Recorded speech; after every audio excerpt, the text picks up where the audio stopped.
સુરતમાં એક બિલ્ડિંગ ધરાશાયી થઈ અને કેટલાક મજૂરો દટાયા છે.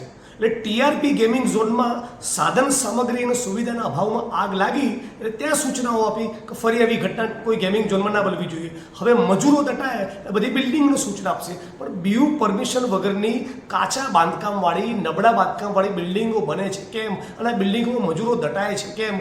ગુજરાતની એક એક બિલ્ડિંગ, મોલ, મલ્ટીપ્લેક્સના પાયામાં ગુજરાતના આદિવાસી કડિયા મજૂરોનો શ્રમ, લોહીનો પરસેવો છે. આ સેંકડોની હજારો મજૂરો દટાયા છતાં રાજ્યની સરકારે ક્યારેય ચિંતા કરી નહીં. છતાં ફેક્ટરી ઇન્સ્પેક્ટર અને લેબર ઓફિસર ક્યારેય આવી સાઇટની તપાસ કરવા જતા નથી.